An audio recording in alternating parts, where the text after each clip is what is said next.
Hello everyone, I'm Meghan Sullivan and welcome to my video for Octopath Traveler II, a turn-based JRPG developed by Square Enix and acquired and published by Square Enix for the PlayStation 4 and 5, PC, and Nintendo Switch. The video footage here is from the Nintendo Switch version.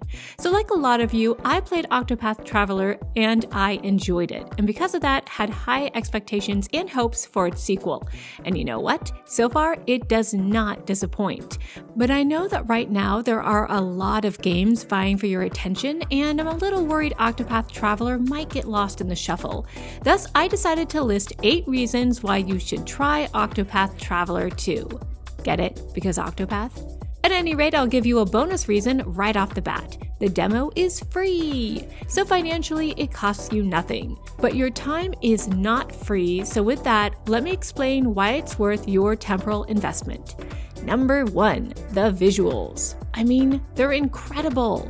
For those who don't know, Octopath Traveler combines a retro pixel art style with 3D CG effects to create a very unique look, and it's gorgeous. This addition of 3D effects to 2D pixels adds depth and dimension to the world, and I love the lighting and shadow effects. It's just such a mood.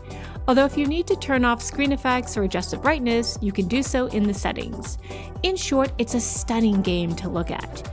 Number 2 is the art direction. I rarely notice the art direction in video games unless it's really good, and Octopath Traveler 2 has my attention. The art director Keisuke Miyauchi makes clever use of both the foreground and background, and I like the way the camera pans in different directions or zooms in and out during cutscenes. To me, it's a very effective way of adding visual storytelling to the actual words spoken by characters on screen, and the sprites themselves are very emotive, especially during dramatic moments, a tradition that started with Final Fantasy IV, my favorite game of all time by the way, and continues to lend emotional depth to the hero's journey here. I love it. These effects in turn are elevated by the third reason you should try this game, which is the music. It's diverse, it's dramatic, it's soothing, it evokes a whole gambit of emotions, and I could sit there for hours listening to the opening theme alone, which I'll add at the end of this video if you want to see and hear what the opening looks like. But what about the stories and characters themselves? Are they worth your time? Well, so far yes, which is my 4th reason for why you should try the game. Hello everyone, this is Megan. I just wanted to clarify that I meant to say numbers 4 and 5 here, because although I talk about them together, I consider the story and characters separate categories, so apologies for the confusion. Now to be fair, so far you can only complete each character's first chapter, but as of right now, I find most of the stories to be intriguing. I'm definitely interested in the stories of Oswald, Casti, Throne, Ochette, and Hikari. I wish I could say I like all the stories and characters, but a couple of them start off a tad slow, so I'm going to take a wait-and-see approach with those. But even with that said, every story starts off in a unique way, in a unique place, with a unique hero, and that's a good thing. Plus, apparently, some characters can and will cross paths, which is rather intriguing.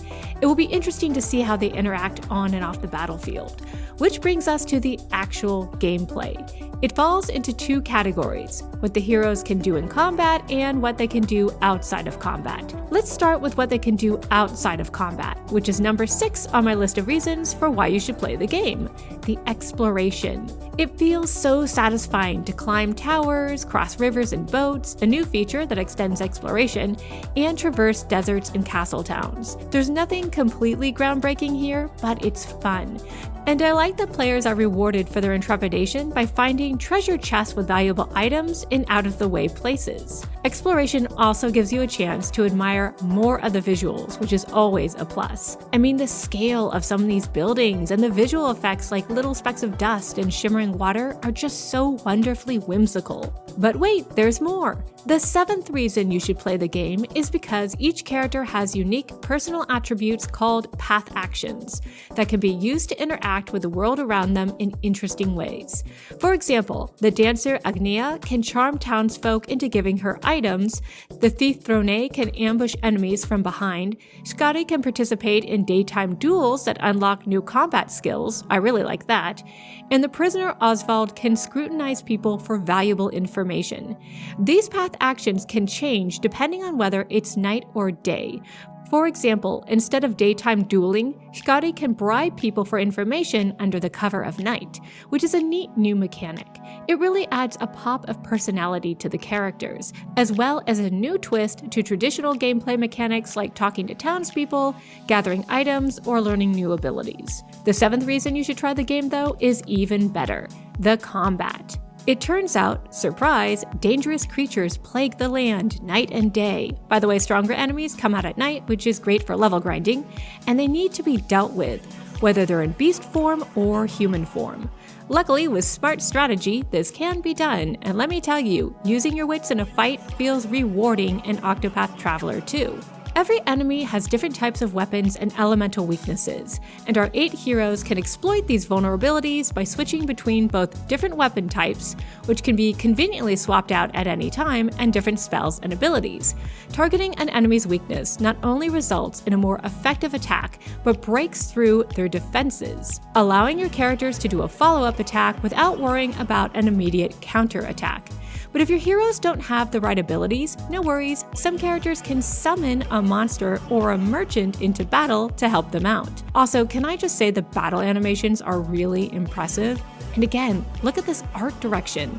The way the camera pans around during combat, that is so cool. Along with regular attacks that can stun the enemy, you can also build up flashier boost attacks, which get stronger the longer you wait to unleash them. So in harder fights, patience is key, because if you hit enemies with a completely powered up boost attack, it does real damage.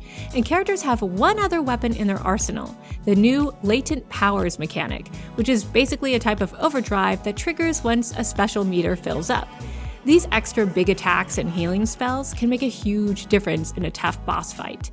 By the way, good news, if you overkill an enemy or manage to break through their defenses, you'll earn extra experience points that help your characters level up faster, which is a nice incentive to implement strategy on the battlefield. At any rate, the 8th and final reason you should try this game out is because of the job system. We don't really get to explore much of it here, but it certainly has my attention.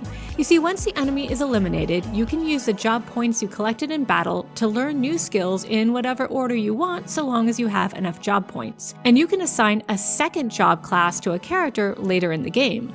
This allows you to build your character however you want. There's a fair bit of customization here, and it sounds like it's going to be fun to experiment with. Okay, so those are 8 reasons why you should try the game. Now, just to let you know, the demo only allows you to spend 3 hours with a single character, and again, you can't progress the story past the first chapter. Also, if you try out different characters, one save can override the other, so keep that in mind. The good news is you can carry over your save data to the full game, which I fully intend to do once the game comes out in a few days. You guys, I'm pretty excited about this one. I feel like Octopath Traveler 2 scratches the itch for a good old-fashioned retro RPG, but one that manages to still keep things fresh and interesting. That is not an easy feat, so kudos to Square Enix and Acquire for trying to pull that off. What do you guys think of the demo? Let me know in the comments below. Thanks so much for watching, guys. See you later.